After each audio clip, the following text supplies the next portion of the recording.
Y bueno, ahora sí estamos listos para contarles pues un poco la historia. De tanto repetir historias y de tanto escuchar historias, uno va entendiendo más el negocio,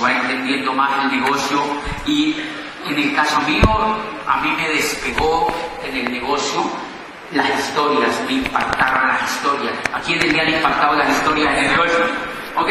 Los nuevecitos, díganle a las personas que los invitaron que le presten historias de éxito en este negocio, porque eso les va a ayudar muchísimo a entender.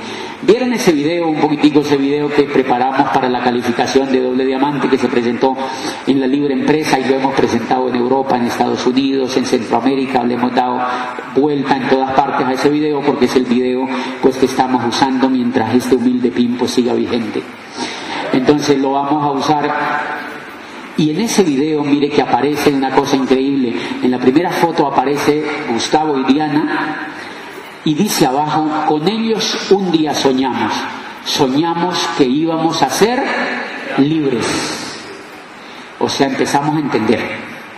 Dice, con ellos un día soñamos que íbamos a ser libres. Soñábamos un día que íbamos a estar por el mundo viajando, que íbamos a salir de la pobreza, que íbamos a tener el dinero suficiente para vivir dignamente, pero sobre todo que íbamos a viajar por el mundo, íbamos a conocer culturas. Allí en esa grabación, en ese video, nosotros estamos sentados en un excelente restaurante en Roma, estamos comiéndonos unos camarones con salsa napolitana, o sea, yo todavía me acuerdo de esos camarones, o sea, viene a mi boca el sabor de esos camarones. Estábamos comiendo allí en un excelente restaurante con Gustavo y Diana y yo decía, es increíble, ¿qué tal que no hubiéramos hecho este negocio? ¿Qué tal que nosotros no hubiéramos hecho este negocio? Estaríamos sentados en Timbío o en el Bordo, Cauca o en algún lado, ¿verdad?, de Colombia, y eso no tiene nada que ver porque son lugares también lindos, pero nos hubiéramos evitado, nos hubiéramos impedido el conocer el mundo y el disfrutar de las cosas bellísimas de esta vida. Hay líderes que me han preguntado, ¿viajaste mucho? Yo les decía ahora que han sido unos 5 días así bien agendados, porque de pronto tú empiezas a aceptar invitaciones y tal, y yo había aceptado una invitación en Lisboa, después había aceptado una en Madrid, que era pues la primera vez que estaba en estos sitios. Vinimos a Cali, estuve un par de días en Cali, de allí me vine a dar el seminario de Bogotá, anoche hubo un seminario, hoy a este seminario, y aquí nos vamos al reconocimiento a Popayán, el reconocimiento de doble diamante, va a ser esta noche en Popayán, en la ciudad donde yo arranqué entendiendo esto y donde auspicié las primeras personas. Va a ser esta noche un reconocimiento allá, lo va a hacer Carlos Eduardo y Claudia Castellanos, ellos van a hacer ese reconocimiento y va a ser algo increíble esta noche, y mañana regresamos a Cali a las 10 de la mañana porque se va a hacer el reconocimiento en Cali desde este PIN, y también va Carlos Eduardo y Claudia Castellanos, y apenas termine el seminario nos recoge pues un conductor y salimos a las 3 en punto de la tarde para Toronto, Canadá, a estar con todos los líderes de América Latina, allí disfrutando de la compañía y del calor y del liderazgo y del estilo de vida que da este negocio. Y cuando termine el seminario en Toronto, Canadá, yo voy a dar el seminario en Los Ángeles. Yo llego a Los Ángeles y me quedo allí un par de días para dar el seminario de Los Ángeles, y después pues yo ya llego hacia mediados de diciembre otra vez a Cali, a la Tutaina, el Buñuelo y a la Tuturumaina, y ya empiezo pues un poquito a estar otra vez en la casa y qué. Y entonces hay mucha gente que me dice, oye, pero mucho viaje, ¿y eso no te estresa? Pues no me estresa. Lo que sí me estresaba era no saber para dónde iba en la vida. Eso sí me estresaba. ¿Alguien le estresa no saber para dónde va en la vida? Sí, eso me estresaba profundamente, pero estar ocupado haciendo lo que a uno le gusta, eso le da más vida. Y hay gente que me dice, ¿cuándo va a descansar? Y digo, cuando me muera.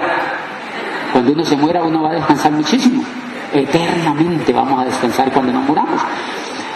Igual, lo lindo del negocio es que tú tienes la opción de ir o no ir. Yo le puedo decir a la compañía, bueno, no quiero ir a Toronto. ¿Por qué? Porque no quiero. Hay mucho frío. No quiero ir a Toronto. Ellos me dicen, ok, Está bien, quisiéramos que fueras, pero bueno, no quieres ir, no pasa nada, porque no eres un empleado, eres un empresario, eres libre. Yo hago parte del LAC, que es el Comité de Diamantes, que le ayudamos a la compañía a tomar decisiones en América Latina. Hay 3 diamantes colombianos en ese comité, Carlos Eduardo Castellanos, Edgar Mora y quien les habla. Somos parte del Comité de América Latina, donde se toman las decisiones en este negocio, donde le ayudamos a la compañía, y va a haber en Toronto una cumbre sobre esa con todos los diamantes, que les ayudamos a la compañía a vislumbrar un poquitito lo que va a pasar en América Latina, de manera que todo lo malo que pase la culpa es de nosotros. Y lo bueno también, porque nosotros le ayudamos a la compañía a hacer eso. Esta es una compañía espectacular, es una compañía brillante, porque ellos no toman las decisiones solos, ellos se asesoran de los diamantes, de la gente que ha hecho el negocio, y son supremamente nobles e inteligentes para adoptar estrategias y cosas. Bueno, pero este es un paréntesis que yo les hacía un poquitico aquí para comenzar. ¿Cómo comenzó todo esto? ¿Cómo comenzó todo esto? Comenzó, y yo no quiero que ustedes vayan a tomarlo a pecho, porque lo que yo les voy a contar me ocurrió, adivine a quién, a mí. Entonces lo que yo les voy a contar me ocurrió a mí. Es increíble, yo no sé qué será, pero yo noto algo que ocurrió desde que estoy vivo hasta que comencé en el negocio. Cuando comencé en el negocio, noto felicidad, felicidad, felicidad, felicidad, felicidad, felicidad, felicidad, enfoque, norte, estabilidad emocional, salud mental, alegría, alegría, entusiasmo, libertad, salud mental, alegría. De allí para atrás, zombie, zombie, zombie, zombie, zombie, zombie, zombie, zombie. Ese es mi caso. O sea que yo era un ser humano perdido. Yo vivía en Neiva, es una ciudad caliente. ¿Quiénes han conocido Neiva de los que están aquí? ¿Quiénes? Me imagino que hay algunos de Neiva. Neiva es una ciudad calientísima. Una de las cosas que me gusta de Neiva es que es muy caliente. Lo más que se le parece es el infierno. Lo más es el infierno. Y pues yo vivía allí. A mí me encantaría, no tengo ahí la foto, pero quiero que se la imaginen, 16 años, yo estoy con una camisa roja, de manga larga, en frente de un micrófono, porque estamos esperando la llegada de Luis Carlos Galán a Neiva. A mí me gustaba la gente desde el comienzo, y yo veía que donde más se trabajaba con la gente era en la política. Y entonces yo veía en esos foros políticos la gente con esa carita de esperanza, diciendo, este sí, ahora sí mi vida va a cambiar. ¡Qué inocencia! La gente esperando que un político le cambie la vida. Y siempre me llamó la atención eso. Yo incursioné en la política desde muy pequeñito, y yo soñaba con ser presidente de la República, desde chiquitico. Cuando sonaba el himno nacional, yo sentía que a mí me estaban imponiendo la banda presidencial. Yo sentía eso. Y cuando yo estudiaba, una vez se hizo, justo en esas cosas políticas, una vez hicieron con todos los colegios de Neiva, con un mundo de gente, unos 4.000 estudiantes, hicieron unas jornadas democráticas, como un poquito enseñando cómo funcionaba la democracia, y entonces crearon departamentos, municipios, yo no sé qué, y nosotros nos lanzábamos de congresistas o de diputados o de candidatos a la presidencia. Adivine yo de qué me lancé. Candidato a la presidencia. Y gané. Hice campaña, fui a los grupos, yo tenía unos 15 años y yo hablaba con los muchachos y saqué la más alta votación, o sea que me creí la historia. Yo dije, yo voy a ser presidente. Yo estaba emocionado. Entonces yo tenía que decidir qué estudiara. Yo veía que los políticos estudiaban Derecho. Todos los presidentes de Colombia, la gran mayoría, eran abogados, y yo decía, pues tiene que ser que allá enseñan a ser presidente. Porque entonces pues estudié Derecho. Y entonces escogí pues la Universidad del Cauca, que es la única universidad del país por cuyo claustro han pasado 17 presidentes de la República. Es la única universidad que tiene ese privilegio. Y pues miren que no aplauden, deben ser que no los quieren a los presidentes, porque... Entonces, en ese claustro de derecho habían pasado, pues obviamente yo allá me tenía que ir. Justo en esa etapa, cuando yo empiezo a querer meterme en el tema político, mataron entre unos 7, 4, 3, no sé el número exacto, ni lo quiero recordar, los hombres más brillantes de Colombia que querían ser presidentes de este bendito país. Los asesinaron en una esquina y los asesinaron los mediocres. Los asesinaron los animales. Los asesinaron en una esquina porque no querían que nada cambiara. Y yo tomé una lección. Yo recuerdo cuando mataron a Galán. Yo era un niño, un adolescente, y yo tenía un sueño y yo decía, ¡qué susto! Semejante hombre tan brillante y lo mataron de un tiro. Y después mataron a Antequera, y después mataron a Jaramillo, y después mataron al otro, y al otro, y al otro. Y entonces yo saqué la siguiente conclusión: la política es para los mediocres. Esa fue mi conclusión: la política es para los mediocres. Al menos en este país, dije, está diseñada la política para que la ejerzan los mediocres, porque el que se vuelve bueno lo mata. Todo el que brilla diferente, pácate, lo aplastan, como ese sapo que sale en el libro de José Ingenieros, y ve una luciérnaga al otro lado y el sapo se le va y se le va y se le va, se para al lado y la tapa. La luciérnaga saca la cabeza y le dice, ¿por qué me tapas? Y el sapo no tiene ninguna otra explicación y le dice, porque brillas. Y ese era el comportamiento de este país unas décadas atrás. Todo lo que brillaba se le echaba. Entonces yo tengo un mal recuerdo de eso y decidí, igual yo ya estaba entrando, ya había elegido la carrera y me fui a estudiar, y desde ahí empecé a ser zombie. Desde ahí empecé a ser zombie porque el sueño lo empecé a perder. Yo decidí que no quería meterme en eso y me aislé totalmente de ese tema, no volví a meterme en nada, quedé con... Yo recuerdo que una de las cosas más fuertes que ocurrió fue cuando mataron a Rodrigo Lara Bonilla. Rodrigo Lara Bonilla era de Neiva, un hombre espectacular, un líder brillante, un tipo brillante, amigo de Galán, con unas ideas increíbles, un liderazgo apoteósico. ¡Tácate! Lo mataron. Y eso me dolió mucho, y entonces yo empecé como a irme aislando un poco de eso. Entré a la universidad y no quise volver a hacer nada, a vincularme en ninguna cosa política, absolutamente nada. Entonces, como yo llevaba ese bicho, como yo quería trabajar con la gente, yo me di cuenta que finalmente lo que yo no quería ser político, sino que lo que yo quería era ayudar a la gente. A mí me gustaba ayudar a la gente y yo le decía, Dios mío, debe haber algo donde uno realmente pueda ayudar a la gente, que no necesariamente sea la política, pues yo no encontraba qué era. Entonces lo más como natural que encontré es que yo me volaba de la universidad, y yo entré pues a esta universidad y yo empecé a cuestionar el tema académico desde chiquitico. Yo desconfié de la educación, desde chiquitico. Yo desconfié de la educación desde chiquitico. Yo decía, increíble, toda esa poca gente sentada repitiendo cosas. O sea, cuando yo voy a la Facultad de Derecho, yo creí que eso era un debate. Yo creí que ellos estaban debatiendo sobre los griegos. Yo creí que ellos estaban debatiendo sobre la economía. Yo creí que ellos estaban allá debatiendo sobre el Renacimiento. Yo creí que ellos estaban debatiendo sobre la política.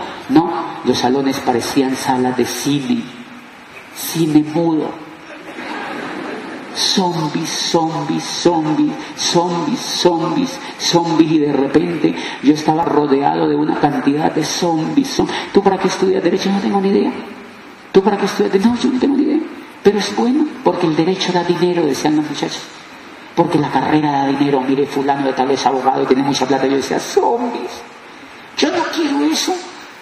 Yo no entendía eso. Yo no quería estudiar una carrera por dinero. Entonces lo más lógico que me pasó, yo empecé a leer libros, a meterme a la biblioteca, yo leía cosas de Shakespeare, me encantaba leer la Revolución Francesa, cómo los franceses hacia finales del siglo XVIII se empiezan a dañar el coco entre ellos. Sale Rousseau, Diderot y Montesquieu, y Voltaire y toda esta gente, y empiezan a pensar, y empiezan a escribir, y empiezan a armar una revolución. Armaron una revolución, se metieron a la Bastilla, la vaciaron, sacaron a Luis y a la reina y les cortaron la cabeza. Y en un solo día murieron 200.000 franceses que se oponían a la revolución. El poder de una idea. Ellos habían descubierto que podían ser libres. Y ellos entendían que la nobleza les impedía ser libres. Y entonces, ¿qué dijeron? Como la nobleza nos impide ser libres, pues lo matamos a todos y ya está. De manera que en la Revolución Francesa a mí me impresionaba la fuerza que tenía. Levantaron piedras sobre piedras para lograr la libertad. Y acabaron con la era que nos precedía. A través de los franceses nació la segunda era, que fue la revolución industrial, y le dio paso a la segunda era, que justo ahora se empieza a acabar. Entonces a mí todo eso me gustaba. Yo empezaba a leer libros, y a leer poesía, y a leer literatura y no sé qué, y entonces yo empezaba a comentar eso que yo leía con los compañeros, con los universitarios, con gente de antropología, de medicina, de derecho, de arquitectura y de ingeniería civil y no sé qué. Reunía pequeños grupos y empezábamos a hablar con ellos y a tratar de pensar un poco en las cosas que la gente normalmente no pensaba, porque yo había leído que una de las cosas que hizo gloriosa a Grecia es que la gente pensaba. Todo lo que tenían los griegos de diferentes a nosotros es que los griegos usaban el coco más que nosotros. O sea, los griegos no usaban el coco solo para peinarse los griegos usaban el coco, los griegos pensaban más que nosotros. Y entonces Sócrates fue uno de los más grandes pensadores, y Sócrates dicen que se reunía con los amigos a dañarse el coco. Una de las cosas que hizo Sócrates, recuerden, era que le preguntaba a la gente sobre las cosas que ellos pensaban. Y la gran revolución que hace Sócrates, recuerden que los griegos tenían dioses, cientos y cientos de dioses, y por si les faltaba algo tenían una gruta vacía para el dios desconocido. Entonces Sócrates empieza a hablar con los jóvenes y les dice que no creyeran en los dioses. Les dice a los jóvenes, les empieza a dañar el coco diciéndole que los dioses eran un invento de la gente, y empieza a filosofar sobre los dioses. Eso le hizo acreedor a que le dieran a beber la cicuta, porque eso atentaba contra el orden establecido, y los muchachos eran así detrás de Sócrates, porque Sócrates les enseñaba a pensar. A través de la mayéutica les enseñaba a pensar. Entonces un poco yo, como leía eso, yo empecé no a volverme Sócrates, pero sí a hablar con los amigos, a criticar la educación, a hablar sobre cambio, sobre libertad, a hablar sobre pensar en cosas diferentes y sobre eso ser diferentes a los demás. Pues en una de esas reuniones apareció mi gran amigo Mauricio Castillo. Apareció allí, alguien lo invitó y él apareció allí, y a él le gustó todas esas charlas, y fue una de las personas y de los líderes que con la edad que teníamos nos hicimos amigos, y empezamos a generar una ola de eso, y tocamos miles de estudiantes a través de 5 años de carrera, hablando de cosas que los demás no hablaban, hablando de literatura, hablando de paradigmas, hablando de cosas que en la universidad no hablaban. ¿Por qué los muchachos iban a eso? Porque ellos sentían que en la universidad no se hablaba de eso. Imagínate un muchacho como yo en una universidad estudiando el código. A los 2 meses el código lo cambiaban y nosotros salíamos vírgenes otra vez a la calle. Y entonces eso me hartaba y nosotros empezamos a hacer ese tipo de literaturas, de tertulias. Entonces Mauricio una vez estaba en una reunión con unos rectores, porque él pertenecía a varias cosas ahí como representante estudiantil. Entonces uno de los rectores pregunta que si él necesitaba un funcionario para la universidad, para una universidad privada, una institución allí una institución educativa que necesitaba un vicerrector, algo así, una figura, y Mauricio le dijo que él tenía un amigo y era yo. Le dijo que él tenía un amigo, o sea, él me aventó con ese rector. A mí me llamaron desde que yo sé que si yo quería ir a una entrevista, que porque tenían un puesto, Mauricio obviamente me recomendó y le dijo que a mí me gustaba la gente y que no sé qué. A mí me llamaron a trabajar allí. Yo no quería ir allá. Yo no quería trabajar como empleado porque yo había leído en todas esas tertulias y había sacado conclusiones de lo que había leído en el derecho, que el empleo era la evolución de la esclavitud. Yo no sé por qué llegué a esa conclusión, pero hoy cuando yo lo analizo es muy parecida. Lo que pasa es que es un poquito más light, pero realmente es la evolución de la esclavitud. La única diferencia entre un esclavo y un empleado es que al empleado no le pega. No, de verdad, usted no nota que a uno no le pega. O sea, si alguien es empleado y le pegan, quéjense porque eso está tipificado como delito, eso no se permite. Entonces yo no quería que alguien manejara mi tiempo, que me dijera cuándo salgo a vacaciones, que me dijera lo que yo me tenía que ganar, que le tenía susto con eso. Entonces, de todas maneras, yo voy a la entrevista y yo recuerdo una de las cosas interesantes es que me preguntaron que cuánto yo cobraba, que por cuánto yo trabajaba allí. Yo les pedí un poquitico por encima de lo que yo veía que pagaban, y uno de los tipos me dijo, ¿y es negociable, doctor, eso? Y yo le dije, sí, pero hacia arriba. Sí, pero hacia arriba. ¿Por qué yo le hago esa propuesta? Porque yo tengo buena actitud, porque vengo de leer, porque vengo de asociarme, porque vengo de pensar y porque vengo un poco sin miedo. La gente se regala a puestos perversos, a que los traten mal, a que les paguen mal. Es porque tienen baja actitud, es porque tienen baja autoestima. Por eso el mundo del empleo lo explota la baja actitud, la baja autoestima, la ignorancia, la televisión, etcétera, etcétera. Entonces, pues yo ingreso, yo entro ahí a trabajar, empiezo un poquito como vicerrector. Hay unos 150 profesores que, digamos, dependían de alguna manera de mi trabajo y tal. A los 6 meses de yo estar allí como vicerrector, me nombraron de rector porque el rector que había, un señor de unos 60 años, le aplicaron el ácido. Les ha sido un placer contar con usted. Y se fue. 60 años tenía el señor y me metieron a mí 27 años rector de esa institución. Obviamente era un puesto de estatus, tenía estatus allí, y entonces yo empiezo a trabajar. Mire lo que yo empiezo a notar que pasaba en mi vida. Primero, yo había prescindido de la política, no quería eso ya. Me hirió profundamente lo que veía a mi alrededor y yo no quería eso ya. Segundo, estaba trabajando como empleado para la cual yo no quería, pero terminaba allá porque necesitaba dinero. ¿Ustedes conocen a alguien que trabaje porque necesita dinero? ¿Ok? O sea que yo no era feliz. Yo no era feliz porque yo no había decidido bajo mi voluntad hacer eso. Simplemente había caído allí porque obviamente tenía que empezar a vivir y ya tenía que empezar pues a ver otra perspectiva. Y entonces mire lo interesante. Yo empecé a notar lo siguiente. Yo por la mañana me levantaba, me bañaba, me iba a trabajar. Por la noche yo veía televisión, al otro día yo dormía esa noche, al otro día yo me levantaba, me bañaba, trabajaba, veía televisión, dormía, me levantaba, trabajaba, veía televisión, dormía, me levantaba, iba a trabajar, veía televisión, dormía, me levantaba, me bañaba, iba a trabajar, dormía, y al otro día yo pues me bañaba, iba a trabajar y dormía, y al otro día yo me levantaba, iba a trabajar, por la noche veía televisión, y de pronto eso me empezó a hartar. Y algo empezó a cambiar, porque ya entonces, ya el otro día yo me levantaba, iba a trabajar, por la noche veía televisión, y entonces al otro día me levantaba, me bañaba, iba a trabajar y por la noche veía televisión, y al otro día me levantaba y me bañaba y veía televisión. ¿Conocen a alguien que haga así?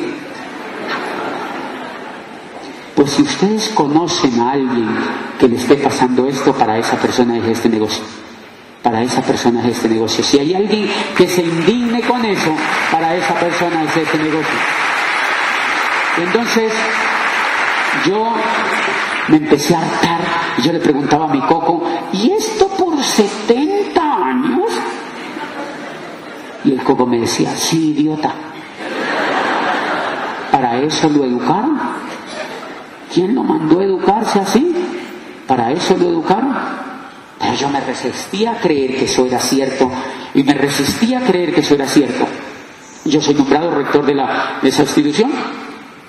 A los 8 días, más o menos, o en ese tiempito de estar nombrado allí como rector, entró el decano de la Facultad de Derecho, donde yo me había graduado.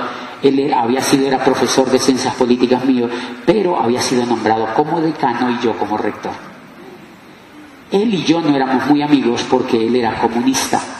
Y a mí, pues no simpatizaba mucho con las ideas, yo tenía otra vertiente de pensamiento, entonces no éramos muy simpáticos en eso. Pero él había sido nombrado decano y de pronto por un tema pues netamente de protocolo va a mi oficina a saludarme,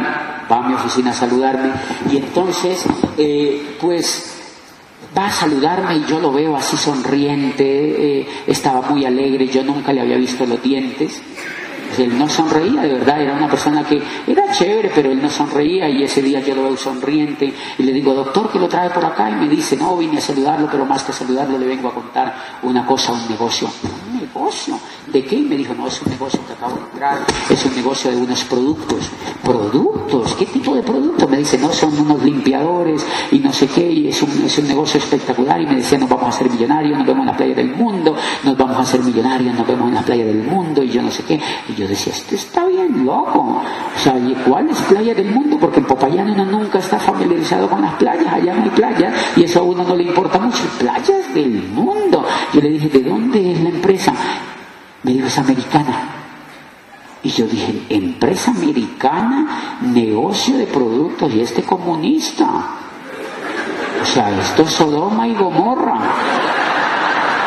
De verdad, yo dije, la caída del mundo de Berlín, el muro de Berlín en mi cara, y yo decía, este está bien loco. Y entonces yo le dije, doctor, ¿y usted qué quiere que yo haga? Y me dijo, yo quiero que usted entre. Me explicó cómo entraba. Entonces le dije, yo en un instante pregunté, ¿entro o no entro? Él es el decano, yo no me he graduado, porque yo apenas había terminado asignaturas. Había apenas terminado asignaturas y ya me habían nombrado en ese cargo, me habían dado de plazo 6 meses para que me graduara, y si no me echaba. Entonces, él es el decano, yo no me he graduado, me está invitando a un negocio, ¿entro o no entro? Y en un instante yo dije, entre, idiota.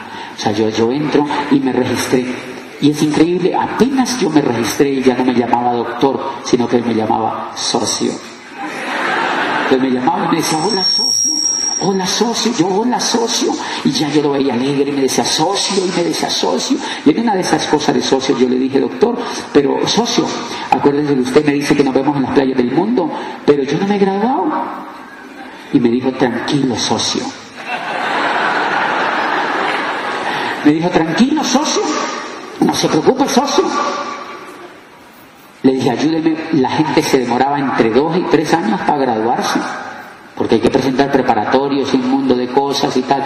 Y entonces, yo empecé a presentar preparatorios porque mi socio me ayudaba, y en menos de un mes yo me estaba graduando en privado en la oficina del rector. Todos los términos se achiquitaron porque mi socio estaba emocionado con este negocio. Y entonces el día que yo me gradué, pues ahí estaba mi socio. Fue una ceremonia privada y estaba ahí mi socio cuando yo me gradué. Entonces apenas terminé el grado, me dijo, contémosle a sus amigos. ¿Contémosle qué? Contémosle el negocio, porque el negocio es contándole a otra gente, me dijo él. Y entonces yo dije, vea, me hizo un favor, pero ahora me lo va a cobrar. Y me sentí de verdad comprometido. Yo le dije, bueno, contémosle a un grupo de profesores que yo contrataba directamente, que eran 15. Los 15 son de esos profesores que van y se ofrecen. ¿Hay una horita por ahí para mí? ¿Hay una cátedra para mí? ¿Hay algo para mí? Entonces se ofrecen. Son profesores que están en la prostitución. Se ofrecen.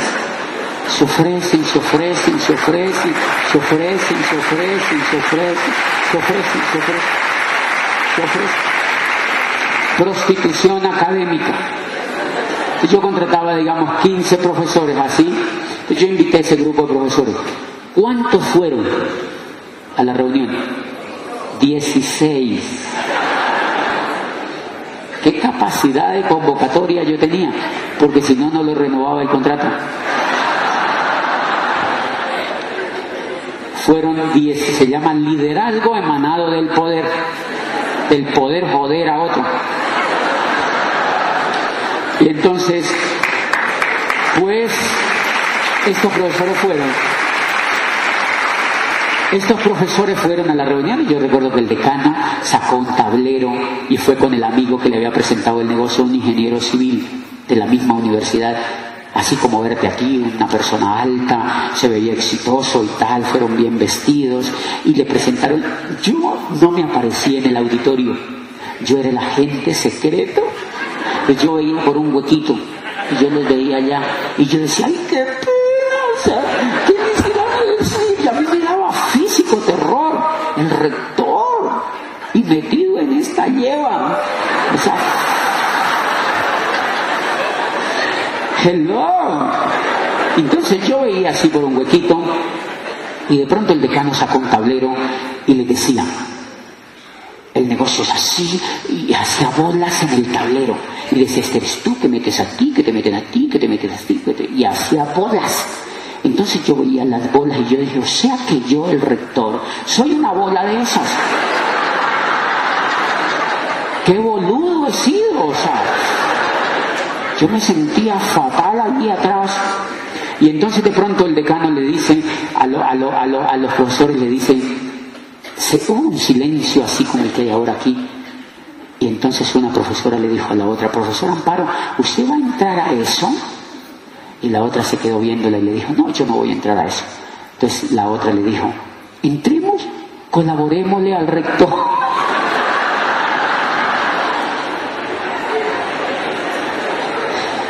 Ahora el prostituto era yo. ¡Qué susto! O sea, entonces, pues yo me desaparezco y allí ellos igualmente no me habían visto y fájate, yo me metí a mi oficina.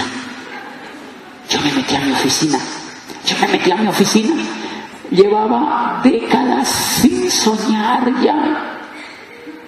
En la carrera jamás hablaron de que uno tenía que soñar en la vida.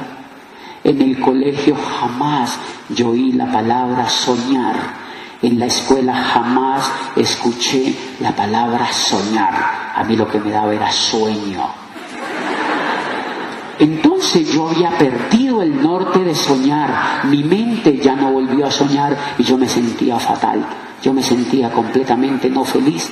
Y entonces, por esos días yo leí algo de Droscher, creo que era el que lo planteaba, donde decía que la diferencia entre los seres humanos y los animales es que los animales no sueñan. Y eso me golpeó horrible. ¿Cómo así? Sí, la diferencia entre los seres humanos y los animales es que los animales no sueñan. Y claro, por eso es que ustedes jamás van a ver a un cerdito aquí parado diciéndole a su cerdita, mi amor, un día de estos vamos a tener un chiquero así de grande como este. ¿Por qué el cerdito no dice eso? Porque el cerdito lo único que entiende es que él come y duerme. Come y duerme. Come y duerme hasta que le llega su Navidad. Hasta que le llega su Navidad. Él no entiende más. Entonces yo hice la siguiente reflexión. ¿Qué cerdito me volvió la educación? Y peor, a mí me toca trabajar. Lo único que me faltaba era decir, ay, ay. Lo único que me faltaba era decir, ay, ay. Porque miren lo que yo hacía. De mi casa al trabajo, del trabajo a la casa, de mi casa al trabajo, del trabajo a la casa, de mi casa al trabajo. Lo único que me faltaba era decir, ay, ay.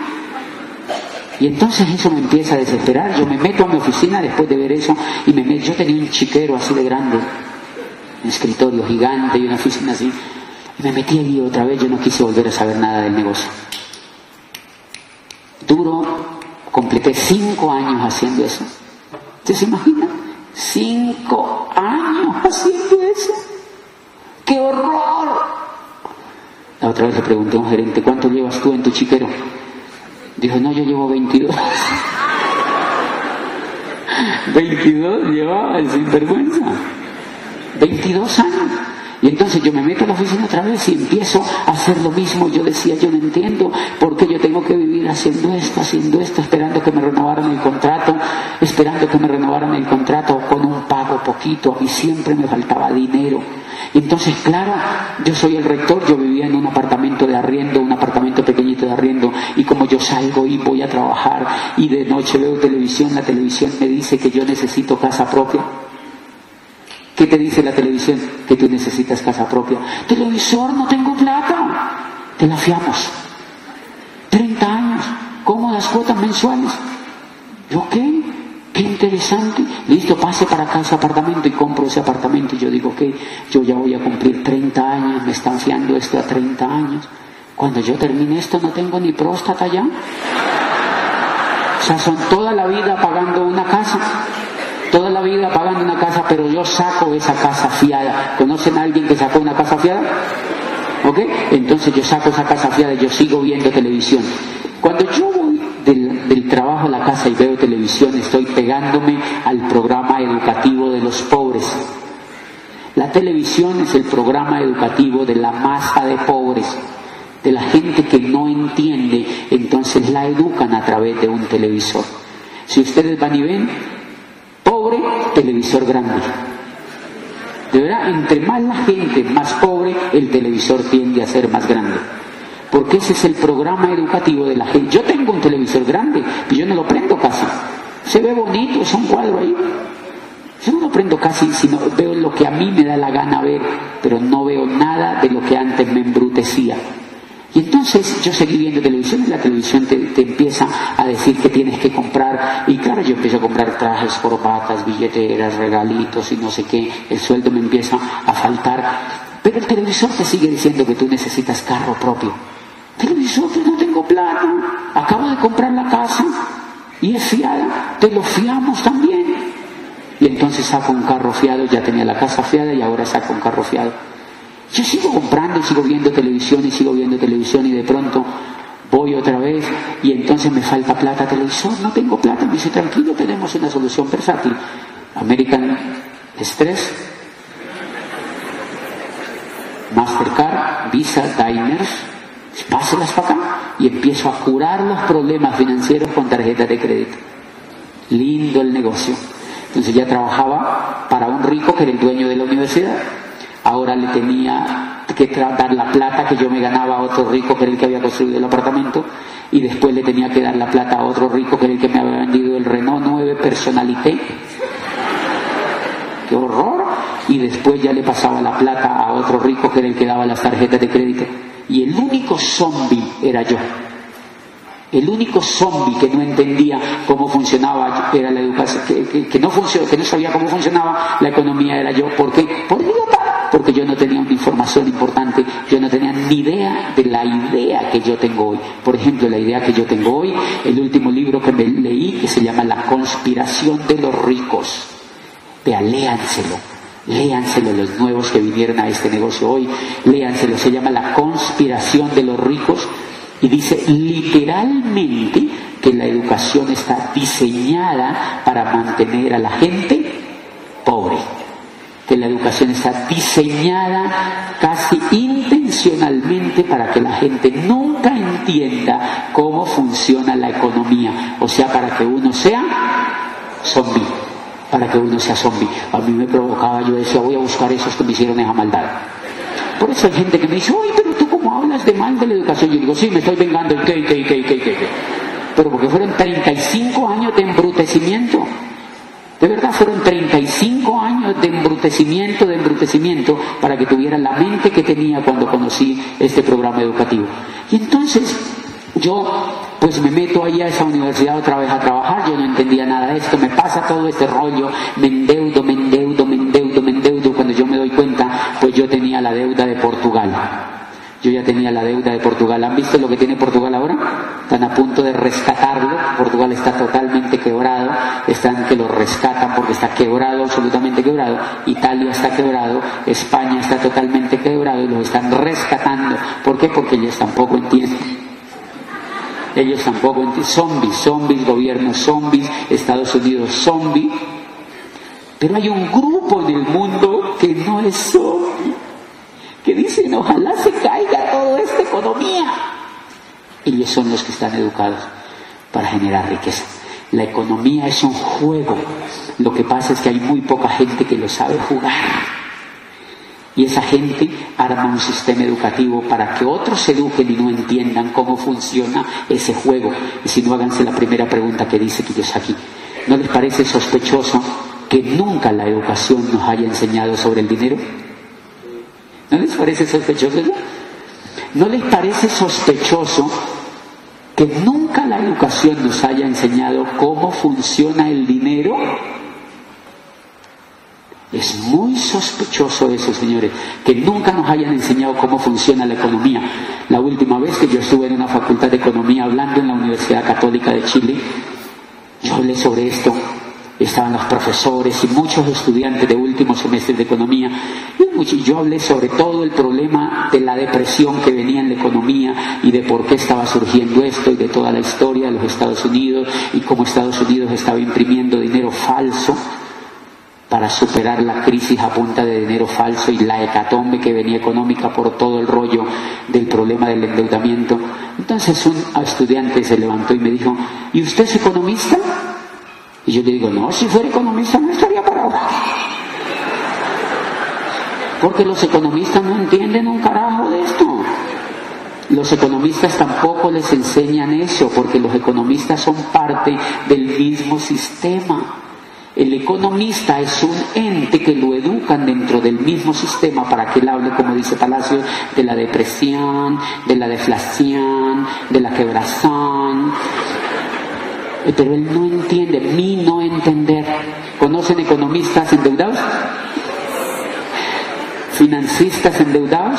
¿Contadores endeudados? ¿Quebrados? ¿Administradores quebrados? No entienden cómo funciona la economía porque jamás en el sistema educativo tradicional le enseñaron eso. Pues bien, yo me voy entonces otra vez para ese chiquero que yo tenía, que era una esclavitud total, una esclavitud de una persona que no es feliz, metida en algo que no lo hace feliz, lo cual es un crimen. Es un crimen porque si un ser humano no es feliz está desperdiciando la vida entera. ¿Cuántas vidas tenemos? Una. ¿Y si tú no eres feliz? ¿Te jodiste? La vida entera sin ser feliz. Eso a mí me tenía completamente preocupado. Y entonces yo tomé una decisión, me desesperé tanto que yo renuncié a mi cargo de rector y me fui a hacer un doctorado, porque claro, como yo estaba metido en el ducto de la academia, yo creí que yo haciendo un doctorado iba a triunfar. Entonces me voy a hacer un doctorado en Europa, renuncié a la universidad y me fui a Europa a hacer un doctorado.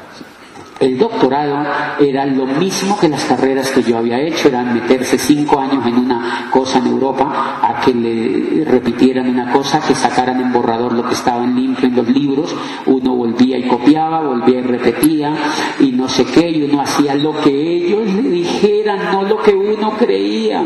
O sea, otra vez hacerle caso a otro, y entonces yo me empiezo a desesperar y yo digo, esto no es lo que yo quiero, esto no es lo que yo quiero, esto no es lo que yo quiero. O sea, simplemente yo me estaba preparando para hacer un poquito más de lo mismo, Yo me empiezo a desesperar y yo digo, aquí es la tapa, eso se junta con el verano, con el invierno más duro que ha tenido Europa, que fue el invierno del 2001.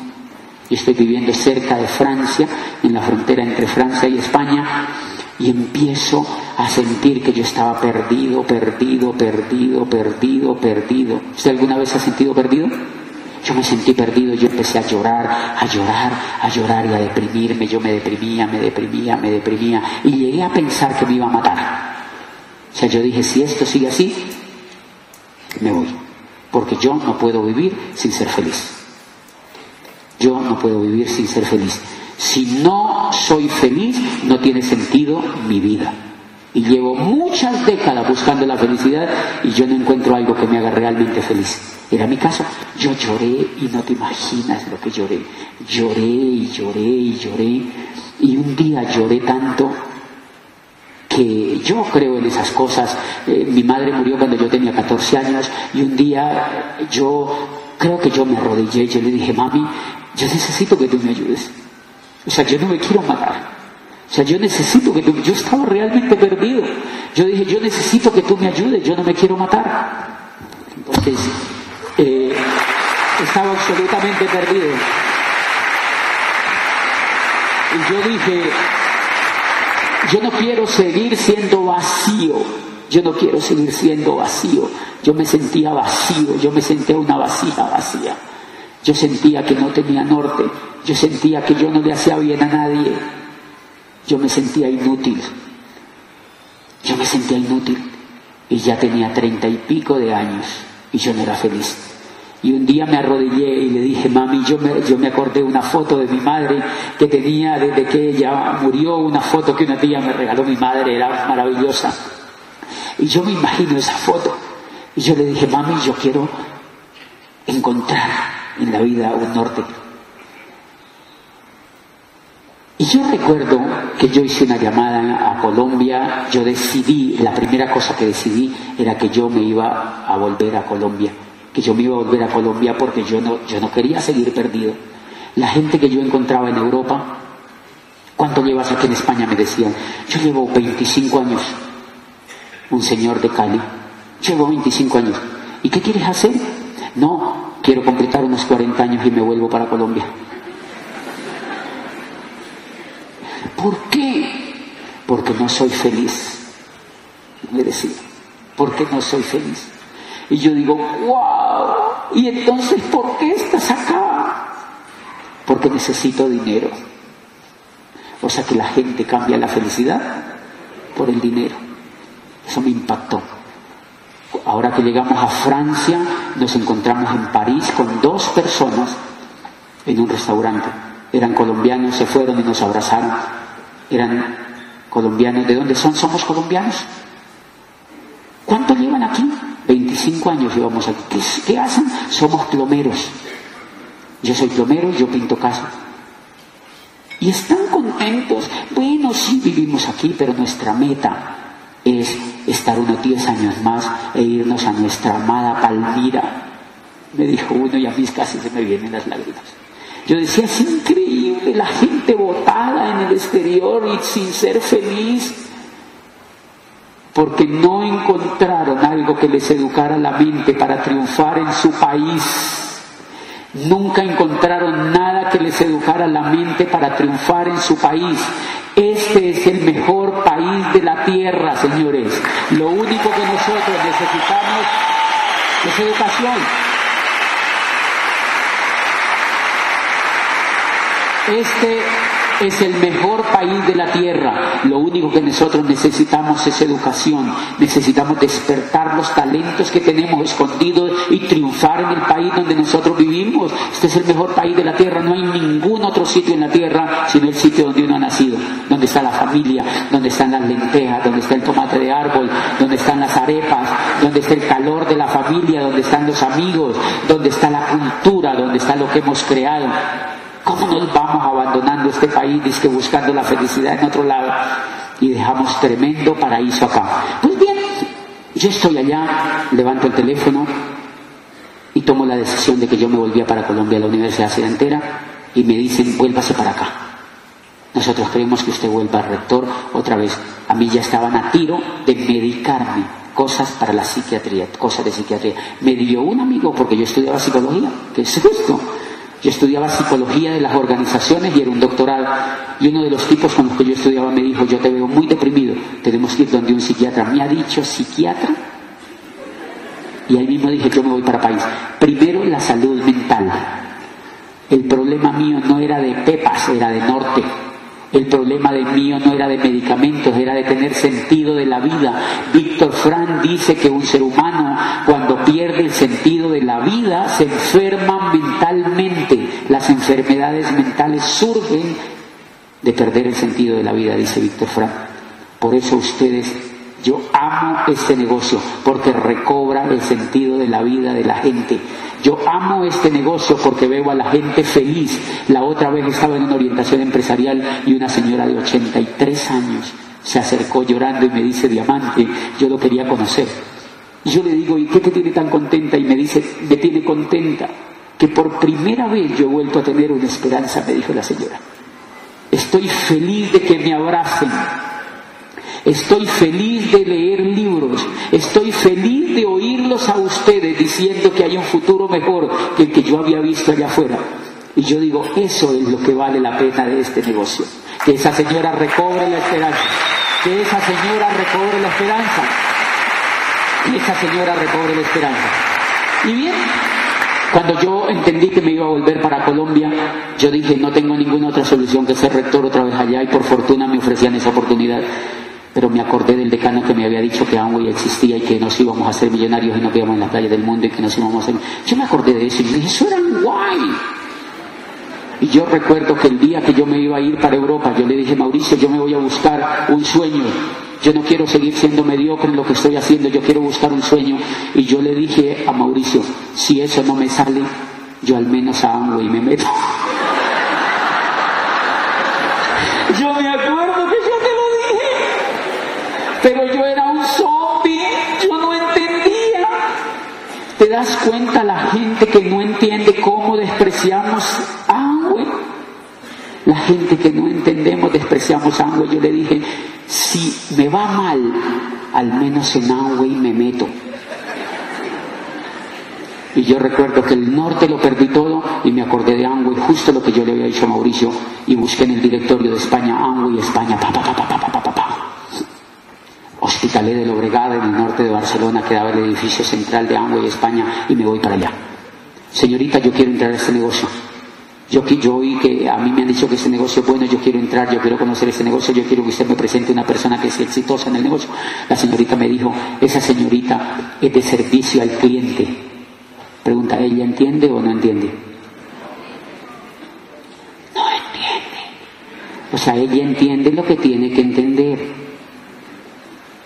Pero como yo no entendía tampoco, si se dan cuenta lo que es un zombie entrenando a otro zombie. Zombie que entrena a otro zombie. Entonces la señorita me dijo, yo te voy a presentar entonces a doña María. Doña María lleva 15 años aquí en el negocio de España y me dio una tarjeta con un teléfono. Doña María me dijo, pero antes, venga, le entrego un catálogo de productos. Y me entregó un catálogo de productos así de grueso, y yo me fui ahí al apartamento en Barcelona y me senté en el apartamento y yo veía el catálogo así. Yo veía desodorantes, champú, jabón, maquillaje. Y yo pensé, el rector universitario, columnista de prensa, estudiante de doctorado,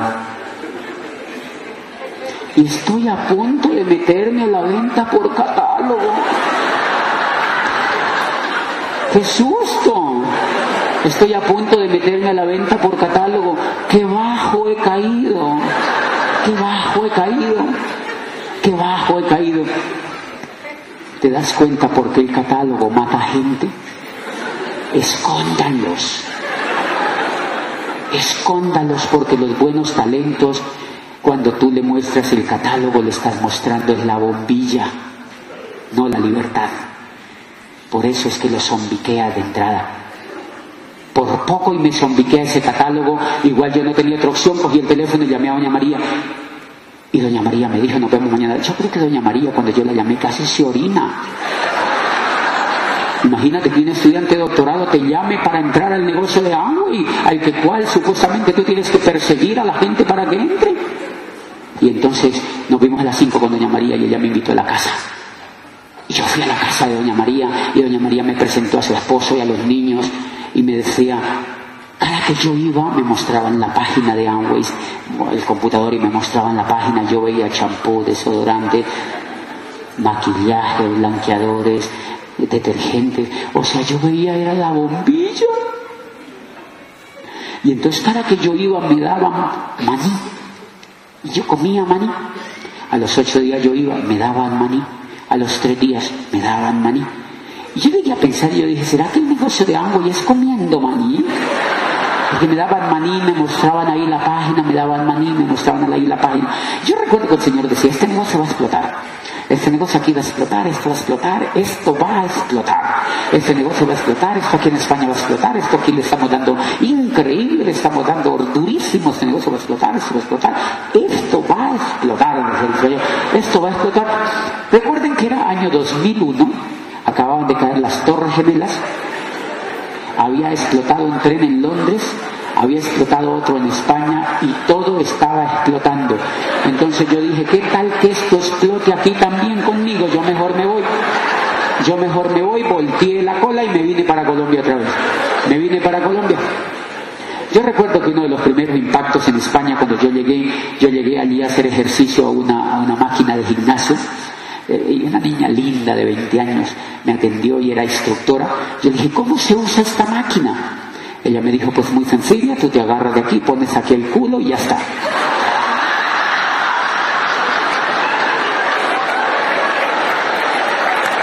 Ay, no.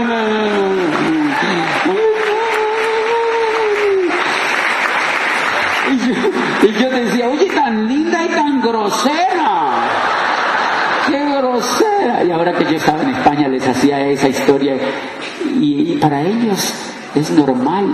Una vez me contaban que la hija de Pili había estado allá y que le habían dicho, oye, qué lindo culo tienes, ¿eh? Es normal. La diferencia entre las palabras, ¿verdad? Entre las palabras. Pues era un corchete, vamos a cerrar el corchete. Y entonces, pues fíjense que yo decido, primera enseñanza que yo aprendí de eso, ¿por qué no vi el negocio? Porque fue la bombilla. Fui a la bombilla y me mostraron la bombilla y en internet me mostraban la bombilla. No vi el sistema. Yo recuerdo que la señora me llevó a una OE, sí, ella me llevó a una OE, yo no entendí. Ella era zombie y yo estaba zombie. Yo recuerdo que la última charla que yo tuve con ella, le dije, doña María, ¿usted cuánto lleva en el negocio? Me dijo, 15 años. ¿Qué hace usted, doña María, fuera del negocio? Me dijo, yo trabajo en el ayuntamiento. Entonces yo dije, negocio millonario, lleva 15 años y trabaja en el ayuntamiento. No, qué futuro el que me espera a mí. Entonces yo partí, me vine y no quise volver a saber nada. Volví y me ingresé a la universidad. Yo me levantaba, trabajaba, veía televisión, me bañaba, iba a trabajar, veía televisión y por la noche me levantaba y me bañaba. Y estaba casi resignado a que eso iba a ser de por vida. ¡Qué tristeza! Ya había probado con eso el talango y no sé qué, papá, y me volví otra vez para la universidad y me metí otra vez en mi chiquero. Ahora sí, me acerdicé otra vez, perdí la libertad otra vez y ahora sí dejé de soñar. Con mayor razón había dejado de soñar. Y entonces yo recuerdo, duré 3 años allí. Gris. Yo no era feliz, gris allí. Y entonces, un día iba por la calle, yo salía ya de una reunión en una universidad.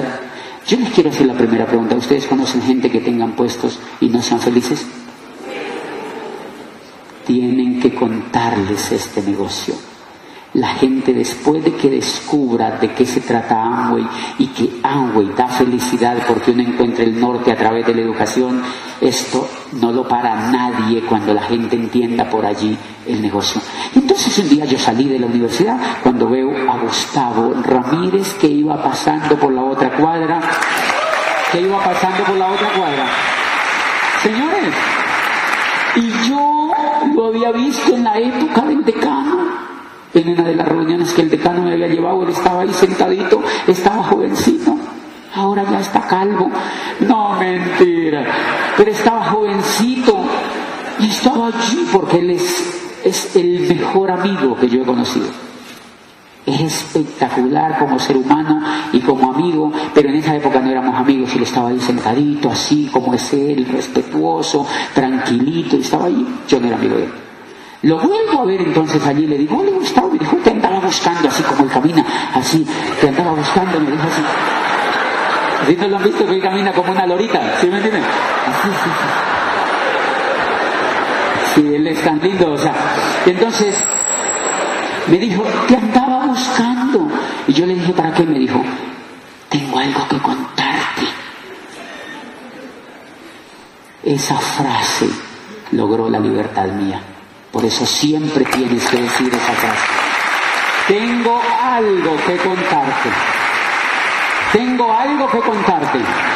Le dije, ¿de qué? Y me dijo, no, necesito hablar contigo en privado. Hace rato quería hablar contigo, te tengo ubicado. Él iba a los auditorios donde yo hablaba y se sentaba a observarme. Llevaba 7 años leyendo libros, yendo a convenciones, estudiando los CDs y soñando.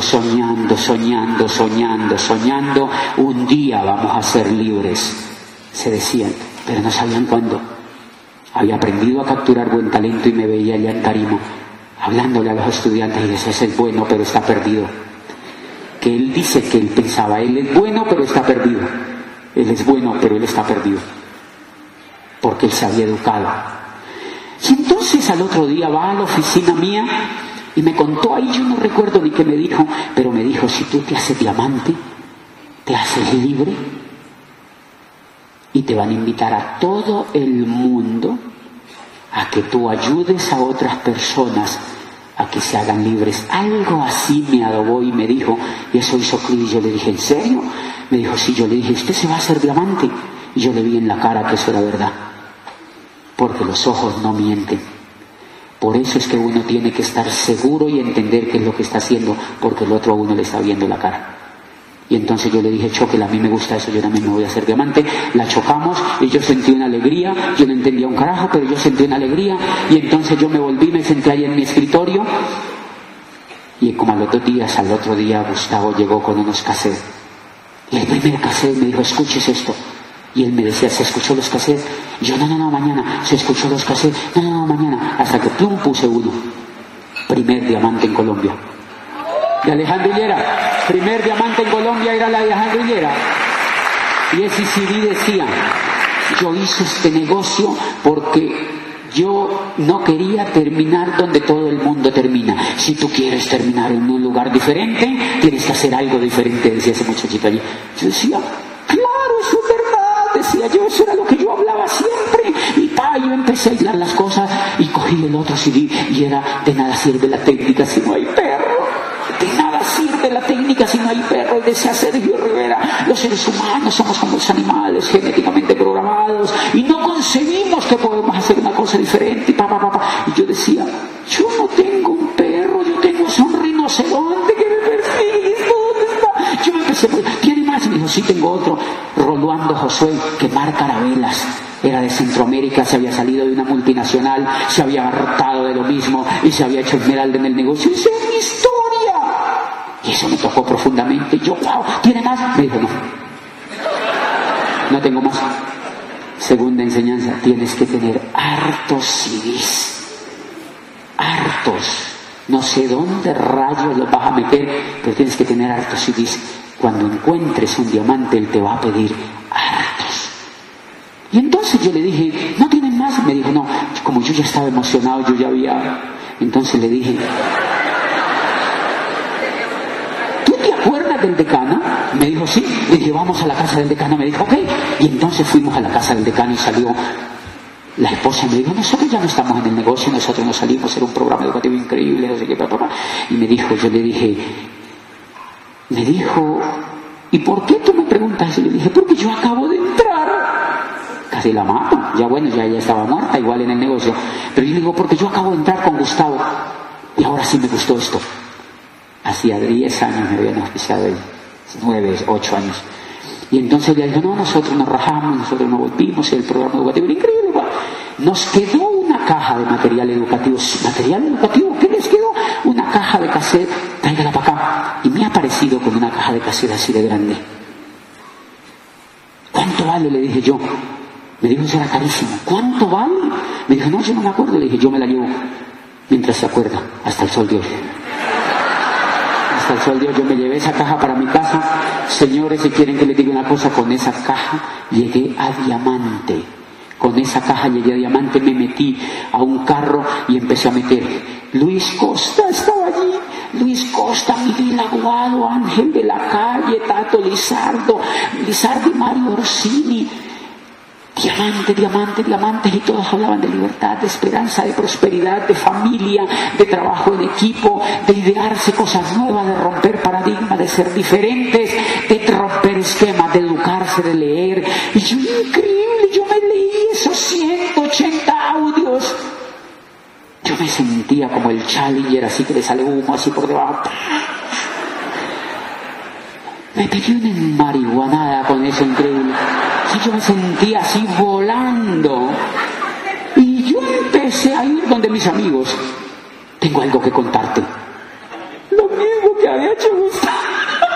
Y yo entendía que ellos no iban a entender, porque ellos no habían escuchado lo que yo había escuchado. ¿Y cuál era la solución? Que ellos escucharan lo que yo estaba escuchando.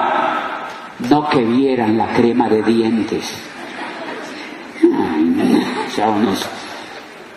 No tiene nada que ver. Ellos tienen que ver es la libertad, tienen que ver es el conocimiento, tienen que ver es la información que hay allí. Entonces yo iba donde el ingeniero y le contaba y me decía, eso es sándwich, no le gusta sándwich, no hágase para un lado del otro y seguía para donde otro y le contaba a otro y le contaba a otro. Yo empecé a contarle a otro y le empecé a contar a otro, y simplemente lo que yo hice en el negocio es que nunca paré de contar. Tengo algo que contarle, tengo algo que contarle, tengo algo que contarle, tengo algo que contarle, tengo algo que contarle, tengo algo que contarle, tengo algo que contarle diario. Emocionado. Yo me empecé a emocionar tanto que me descaré. Yo daba planes en la oficina también. 10 de la mañana entraba un profesor y yo decía, venga para acá, cierre la puerta, póngale pestillo a esa puerta. Y cogía fuego en el escritorio y le decía, miren lo que tengo. Y le mostraba, no te imaginas lo que hay aquí. Y me decía, profesor, eso me gusta. Listo, hagámosle. Y un día los dueños se dieron cuenta. Y me dijeron, doctor, nos han contado que usted está haciendo una cosa a la par con el trabajo. Yo le dije, sí, ¿qué? Y yo pensaba en lo más profundo de mi corazón, ojalá me echen, porque ya descubrí el mecanismo para hacerme libre. Y le dije al dueño, eso que tú me dices es cierto, porque cuando yo me vaya de aquí, tú te quedas sentado aquí, porque tú eres el dueño, y yo me voy para la calle, y yo me he hecho una propuesta, que yo de aquí me voy para la libertad. Le dije al dueño, así que, y como diciéndole, y más o menos tratando de decir, y no me siga diciendo cosas porque el lío hago así, o sea, ¿por qué yo estaba así? Yo creo que el Señor dijo, oye, ¿y este qué le pasó? Yo estaba transformado, se me estaba quitando el miedo. Lo que yo no sabía era el vehículo, yo no sabía que existiera el vehículo tan impresionante que es este negocio. Y entonces empecé a dar planes. Póngame por favor la lámina que hay allí. Y en conclusión, mire lo que pasó. Cambié una vida por otra. Pasé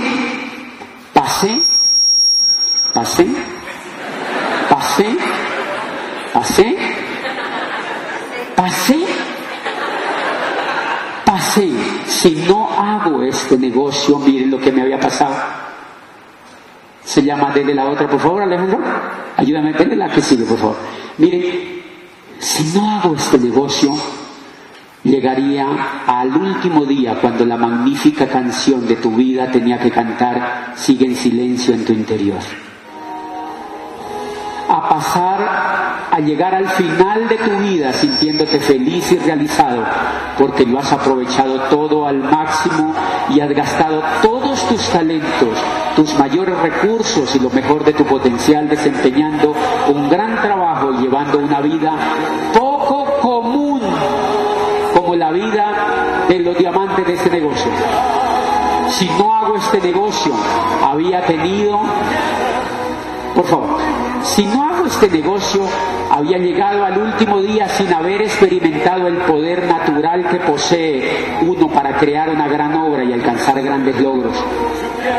Y como hice este negocio, llega uno al final sabiendo que ha vivido una vida excelente y que ha mantenido el listón lo más alto posible en todo lo que ha hecho. Si no hago este negocio, había llegado al último día. Dale por favor. Si no hago este negocio, había llegado al último día lleno de dolor al darme cuenta que jamás había asumido grandes riesgos y por tanto jamás había obtenido grandes recompensas como las que he obtenido hoy. A llegar al final sabiendo que has sido una persona que has inspirado y motivado a otros en lugar de desanimarlos. Si no hago este negocio, había llegado al último día sabiendo que había perdido la oportunidad de ver ni de lejos lo que es la excelencia, porque me había creído la mentira de que debía resignarme a la mediocridad en la que yo vivía. Y ahora he llegado al final sabiendo que aunque tu viaje no haya sido fácil, cada vez que te caíste te levantaste de inmediato y tu optimismo no decayó en ningún momento. Si no hago este negocio, estaba llegando al último día lamentando no haber aprendido nunca a transformar la adversidad en victoria y el plomo en oro. Pero al hacer este negocio llega al final disfrutando de la asombrosa gloria de tus fenomenales logros y del valor de haber colaborado en las vidas de las personas a las que tuviste la suerte de servir. Y si no hago este negocio, había llegado. Y si no hago este negocio, llegar al último día y descubrir que podía haber sido solo un líder y transformar el mundo en un lugar mejor. Pero te negaste a aceptar esa misión porque te dio miedo, así que fracasaste y desperdiciaste tu vida. O llegar al final rodeado de compañeros que te consideran una estrella, de amigos que te consideran un héroe y de seres queridos que te consideran una leyenda. O llegar al último día y descubrir que podías haber... Dale, por favor. O llegar al último día sabiendo que has vivido la vida que la sociedad te enseñó a desear y no la vida que verdaderamente querías. O llegar al final como un verdadero líder sin cargo, sabiendo que tus grandes logros perdurarán mucho más allá de tu muerte y que tu vida será un modelo a seguir. Y ese es el negocio de Amway. Ese es el negocio de Amway. Ese es el negocio que nosotros hacemos. Ese es el negocio que nosotros hacemos. Y ese es el negocio que nosotros hacemos. Este es el negocio que nosotros hacemos. Este es el negocio que nosotros hacemos. Y ese es el negocio que nosotros hacemos, señores. El día que un ser humano descubra el poderoso negocio que tenemos, aquí hay 30.000, 40.000 personas y tú serás reconocido como doble diamante. Nos vemos pronto y nos vemos